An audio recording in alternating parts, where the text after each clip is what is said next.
Recording by Lee Vogler. He by H.P. Lovecraft. I saw him on a sleepless night when I was walking desperately to save my soul into my vision. My coming to New York had been a mistake, for whereas I had looked for poignant wonder and inspiration in the teeming labyrinths of ancient streets that twist endlessly from forgotten courts and squares and waterfronts to courts and squares and waterfronts equally forgotten, and in the cyclopean modern towers and pinnacles that rise blackly Babylonian under waning moons, I had found instead only a sense of horror and oppression which threatened to master, paralyze, and annihilate me.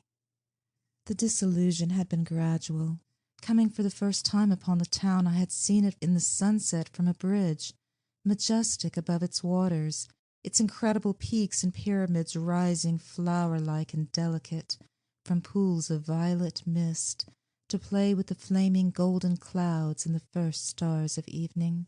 Then it had lighted up, window by window, above the shimmering tides where lanterns nodded and glided, and deep horns bayed weird harmonies, and had itself become a starry firmament of dream, redolent of fairy music, and one with the marvels of Carcassonne and Samarcand and El Dorado and all glorious and half-fabulous cities.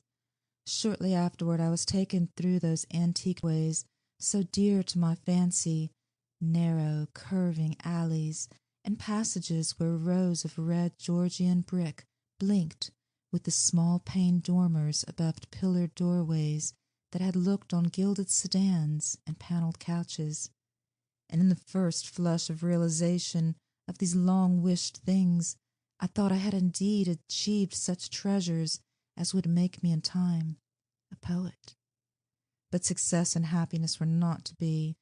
Garish daylight showed only squalor and alienage, and the noxious elephantasis of climbing spreading stone where the moon had hinted of loveliness and elder magic, and the throngs of people that seethed through the flume-like streets were squat, swarthy strangers with hardened faces and narrow eyes, shrewd strangers without dreams, without kinship to the scenes about them, who could never mean aught to a blue-eyed man of the old folk, with the love of fair green lanes and white New England village steeples in his heart. So instead of the poems I had hoped for, there came only a shuddering blankness and an ineffable loneliness, and I saw at last a fearful truth which no one had ever dared breathe before, the unwhisperable secret of secrets, the fact that this city of stone and stridor is not a sentient perpetuation of old New York, as London is of old London, and Paris of old Paris, but that it is in fact quite dead, and its sprawling body imperfectly embalmed and infested with queer, animate things which have nothing to do with it as it was in life. Upon making this discovery, I ceased to sleep comfortably, though something of a resigned tranquillity came back, as I gradually formed the habit of keeping off the streets by day and venturing abroad only at night, when darkness calls forth what little of the past still hovers wrath-like about, and the old white doorways remember the stalwart forms that once passed through them. With this mode of relief I even wrote a few poems, and still refrained from going home to my people, lest I seemed to crawl back ignobly in defeat. Then on a sleepless night's walk I met the man. It was in a grotesque hidden courtyard of the Greenwich section, for there, in my ignorance, I had settled, having heard of the place as the natural home of poets and artists. The archaic lanes and houses and unexpected bits of square and court had indeed delighted me, and when I found the poets and artists to be loud-voiced pretenders, whose quaintness is tinsel and whose lives are a denial of all that pure beauty which is poetry and art, I stayed on for love of these venerable things. I fancied them as they were in their prime, when Greenwich was a placid village, not yet engulfed by the town, and in the hours before dawn, when all the revelers had slunk away, I used to wander alone among their cryptical windings and brood upon the curious arcana which generations must have deposited there.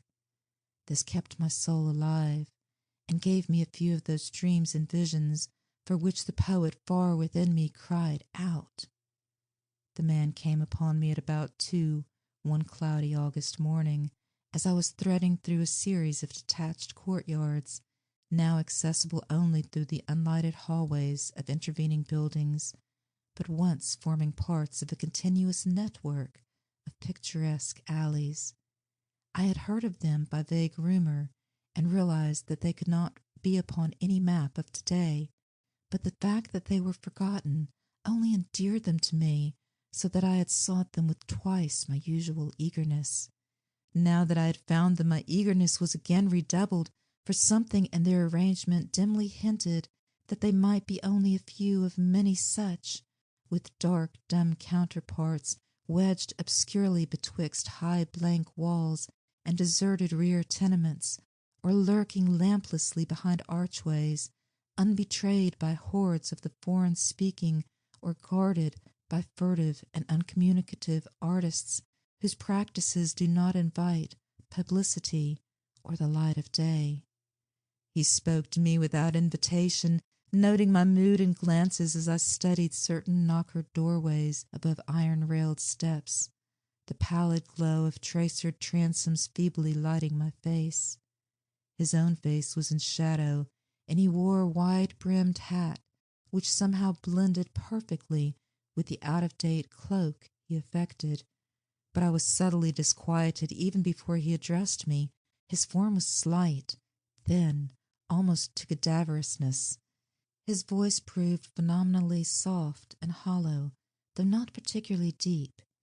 He said he had noticed me several times at my wanderings, and inferred that I resembled him in loving the vestiges of former years. Would I not like the guidance of one long practised in these explorations, and possessed of local information profoundly deeper than any which an obvious newcomer could have possibly gained? As he spoke, I caught a glimpse of his face in the yellow beam from a solitary attic window. It was a noble, even a handsome, elderly countenance, and bore the marks of a lineage and refinement unusual for the age and place. Yet some quality about it disturbed me almost as much as its features pleased me. Perhaps it was too white, or too expressionless, or too much out of keeping with the locality to make me feel easy or comfortable. Nevertheless, I followed him, for in those dreary days my quest for antique beauty and mystery was all that I had to keep my soul alive, and I reckoned it a rare favor of fate to fall in with one whose kindred seekings seemed to have penetrated so much farther than mine. Something of the night constrained the cloak-man to silence, and for a long hour he led me without needless words, making only the briefest comments concerning ancient names and dates and changes, and directing my progress very largely by gestures as we squeezed through interstices, tiptoed through corridors, clambered over brick walls, and once crawled on hands and knees through a low arched passage of stone whose immense length and tortuous twistings effaced at last every hint of geographical location I had managed to preserve.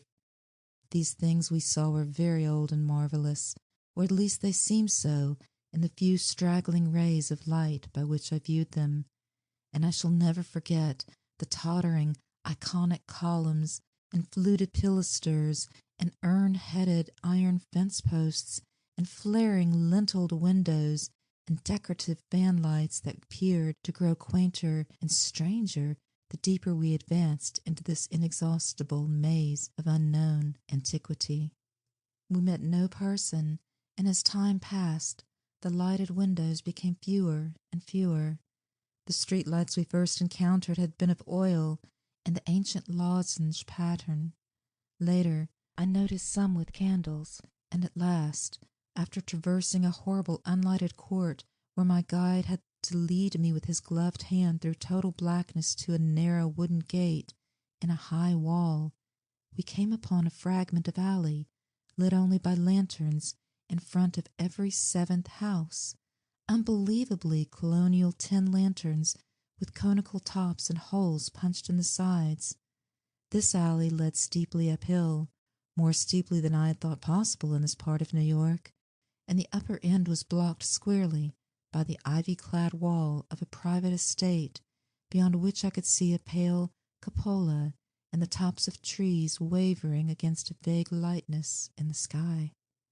In this wall was a small, low-arched gate of nail-studded black oak, which the man proceeded to unlock with a ponderous key. Leading me within, he steered a course in utter blackness over what seemed to be a gravel path, and finally up a flight of stone steps to the door of the house, which he unlocked and opened for me. We entered, and as we did so I grew faint from a reek of infinite mustiness which welled out to meet us, and which must have been the fruit of unwholesome centuries of decay. My host appeared not to notice this, and in courtesy I kept silent as he piloted me up a curving stairway, across a hall, and into a room whose door I heard him lock behind us.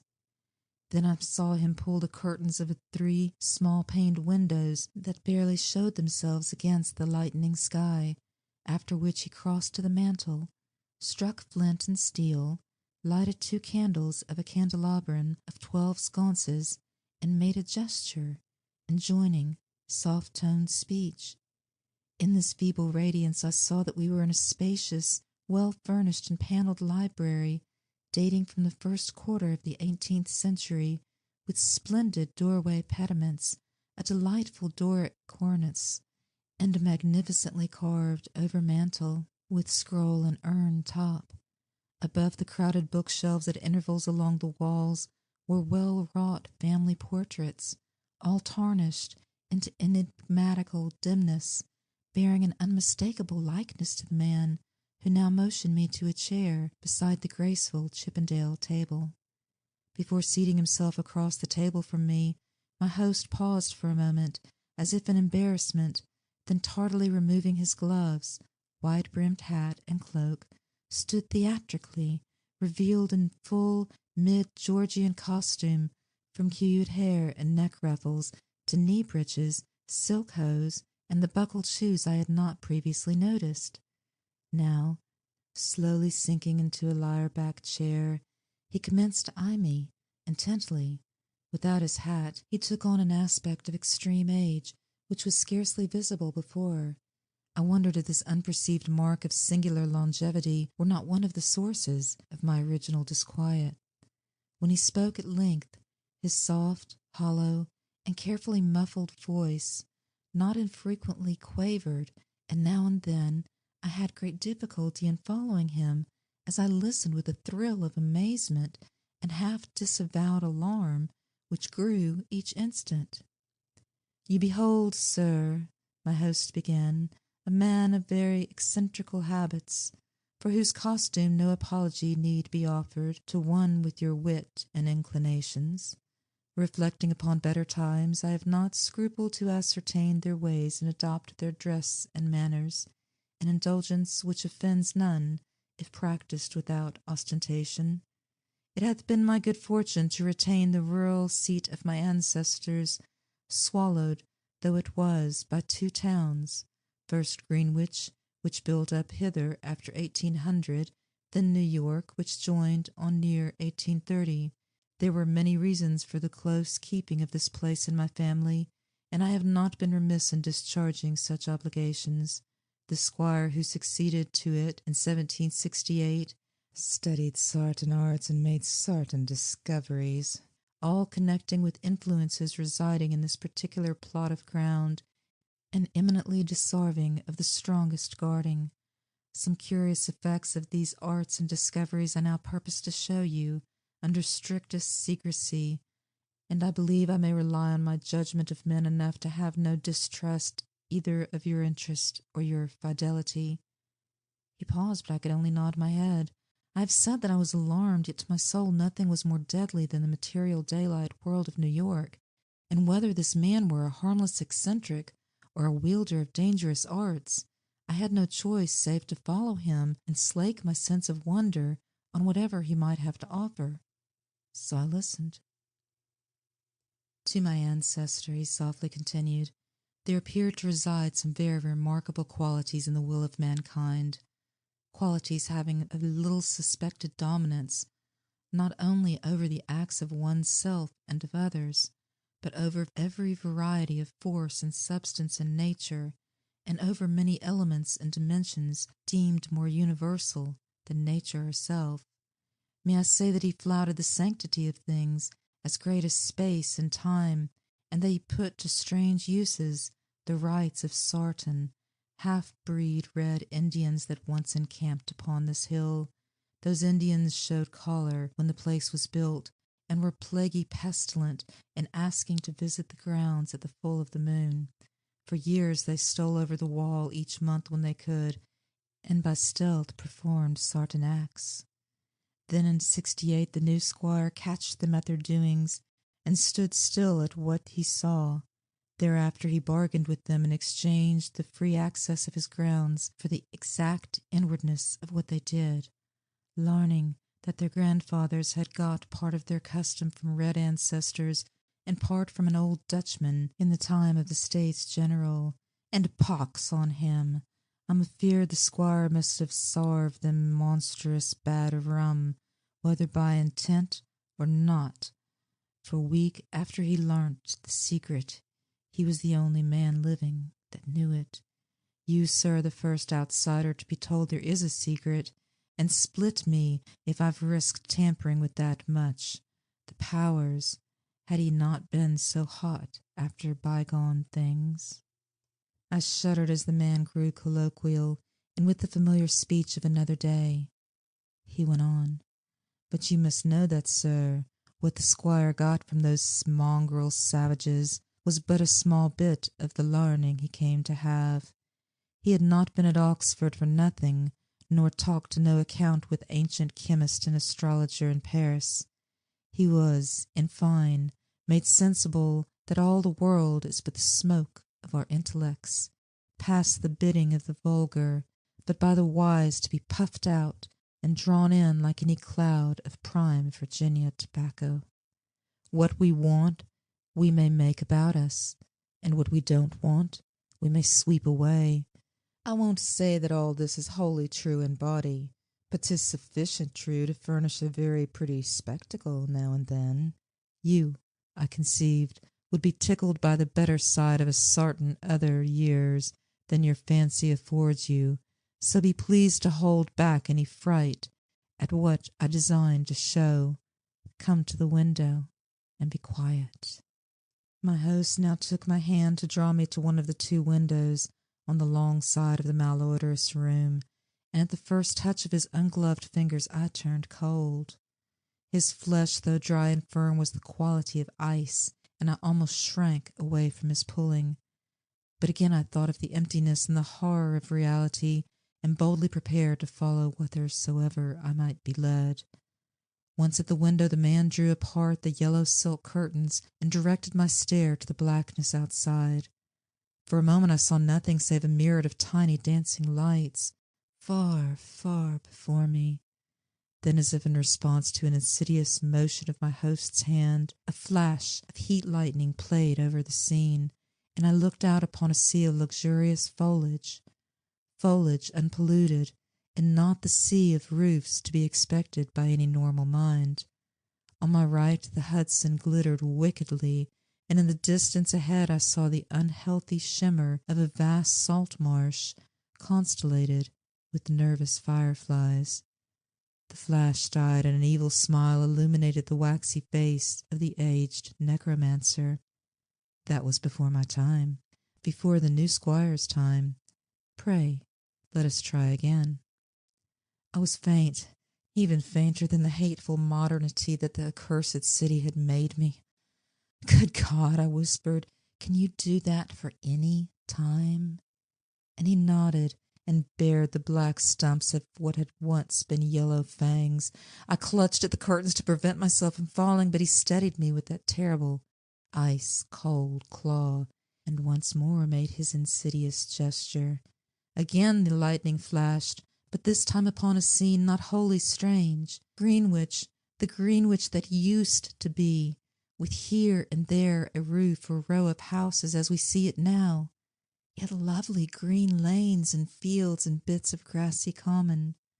The marsh still glittered beyond, but in the farther distance I saw the steeples of what was then all of New York, Trinity and St. Paul, and the brick church dominating her sisters, and the faint haze of wood smoke hovering over the whole. I breathed hard, but not so much from the sight itself as from the possibilities my imagination terrifiedly conjured up. Dare you go far? I spoke with awe, and I think he shared it for a second, but the evil grin returned. Far? What I have seen would blast you to a mad statue of stone. Back, back, forward, forward.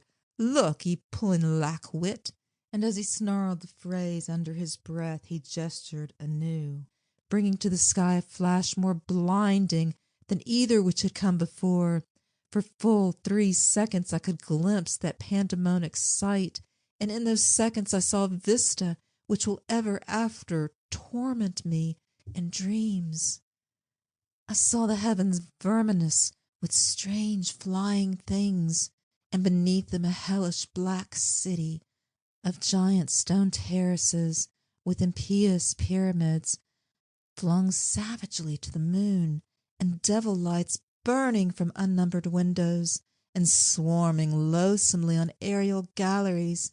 I saw the yellow, squint-eyed people of the city, robed horribly in orange and red, dancing insanely to the pounding of fevered kettle drums, the clatter of obscene crottola, the maniacal moaning of muted horns, whose ceaseless dirges rose and fell undulantly like the waves of an unhallowed ocean of bitumen.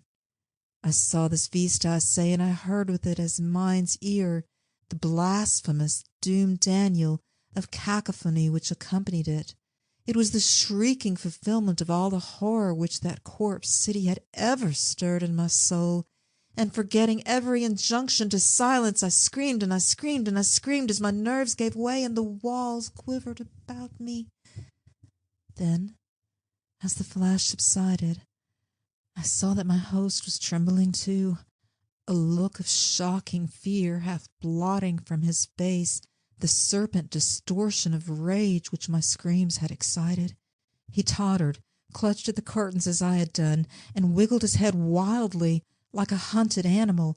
God knows he had cause, for the echoes of my screaming died away. There came another sound, so hellishly suggestive that only numbed emotion kept me sane and conscious. It was the steady, stealthy creaking of the stairs behind the locked door, as with the ascent of a barefoot or skin-shod horde, and at last the cautious, purposeful rattling of the brass latch that glowed in the feeble candlelight. The old man clawed and spat at me through the mouldy air, and he barked things in his throat as he swayed with the yellow curtain he clutched. The full moon! Damn ye yelping dog! He called them, and they'd come for me. Moccasined feet, dead men, God sink ye red devils! But I poisoned no rum of yours, and I ain't kept your pox magic safe. Ye swilled yourselves sick, curse ye, and ye must needs blame the squire. Let go ye, unhand that latch, I've naught for ye here. At this point, 3 slowly and very deliberate raps shook the panels of the door, and a white foam gathered at the mouth of the frantic magician. His fright, turning to steely despair, left room for resurgence of his rage against me, and he staggered a step toward the table on whose edge I was steadying myself. The curtains, still clutched in his right hand as his left clawed out at me, grew taut and finally crashed down from their lofty fastenings, admitting to the room a flood of that full moonlight which the brightening of the sky had presaged. In those greenish beams the candles paled.